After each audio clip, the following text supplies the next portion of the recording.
Welcome to episode 5 of Dalek Bumps Question Time. Zabdiel Venegas asks, do you think that there should be actual Dalek characters in the main show, like the Cult of Skaro and Rusty, or is that something that defeats the purpose of the Daleks as a uniform army? I don't think it defeats the purpose of the Daleks in general, as I don't think they are meant to be a uniform army. They're xenophobic, militaristic, and intolerant of deviations, but that doesn't mean there can't be a variety of Dalek ranks and roles within the pre-established Dalek hierarchy. Whilst it is true that all Daleks can be strategists, scientists, drones, and many other roles all in one, it makes logistical sense for Daleks to specialise into these roles, especially higher up the command chain. Having different Dalek specialisations that have marginally different motivations and personalities can also be a great opportunity for fresh storytelling with the Daleks. Take the final 8th Doctor Time Lord Victorious audio for example, Mutually Assured Destruction. In that audio we see a realistic depiction of the divergent goals of different branches of the Dalek hierarchy, when the Dalek Scientist, who values knowledge, the Dalek Executioner, who yearns for destruction, and the Dalek Prime Strategist, who seeks tactical opportunities, all have naturally different motivations throughout the story, which dictate how they interact with the Doctor and other important characters in the audio. They're all undeniably Daleks, they're all merciless, hateful and furious like Daleks should be, but they're all independent characters in their own right.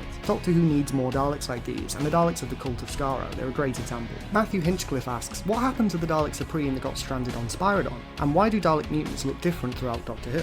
As of now, the official line on the planet of the Dalek Supreme is that he and his two aides were lost forever on Spyridon and were never recovered. Strangely enough, even though the episode ends with the Supreme telling one of his aides to call for backup and stating that they've been delayed, not defeated, he's never seen again. There are some early Dalek-related, non-narrative sources that claim that this Supreme is the same one from Resurrection of the Daleks and Remembrance of the Daleks, but this is contradicted by other sources who define that Dalek as a completely separate sub-rank of Dalek Supreme, the Black Dalek. Another strange aspect of the fate of the planet of the Dalek Supreme is that two contradictory stories would use the frozen Dalek army on Spyridon as a plot device. The comic story Emperor of the Daleks and the Big Finish audio Return of the Daleks, but neither of these mention anything about the Dalek Supreme. As for your second question, it's not entirely clear in-universe as to why Dalek mutants have changed so much over time. The behind-the-scenes explanation is obviously changes and updates to the prop design, but in-universe this creates some interesting implications. Despite being obsessed with their own twisted idea of purity, it would seem that as a species, the Daleks have continued to mutate over time. The 7th Doctor remarks that the Daleks have mutated again when inspecting a Dalek mutant, implying that he has been tracking their various different appearances throughout Dalek history. It's also just another reason why the Daleks' so-called purity is ultimately a myth, a facade, a big fat lie. As just like any fascist regime, they refuse to accept the truth that change is a natural part of the development of any species or society, and instead exploit delusion, hate and fear to maintain control within their empire, clinging to the fast-fading echo of what was, instead of casting off their neurotic delusions and embracing the new. For the Daleks it's easy because they're genetically hardwired to obey their leaders and hate things that are different to them, so every generation of Dalek is literally programmed to consider themselves and those like them to be pure. The only time it really becomes an issue for the Daleks is when variants of Daleks meet each other, like the ancient liquefied Daleks on Skaro in the sewers rising up to destroy the planet's new inhabitants, or the Ironside Daleks that were grown from Davros's crusty old Khaled DNA being exterminated by a fresh batch of Neo-Daleks that had all the mutations that the species had accumulated between Genesis of the Daleks and the Time War. But it is ironic to consider that the Daleks, a species that loathe diversity as among their most hated concepts, are themselves so ancient as a species that, as mutants, they have a hugely diverse array of variants and mutations throughout their timeline, all independently considering themselves to be pure Daleks, and largely ignorant of the inherent futility of their entire ideology. Not that they would accept the truth even if it was made clear to them, mind you. Thanks for watching this episode of Dalek Bumps Question Time. Leave your Dalek related questions in the comments and eventually I'll get round to answering them once I've got through the initial set of questions from the community tab. And for more Dalek content like this,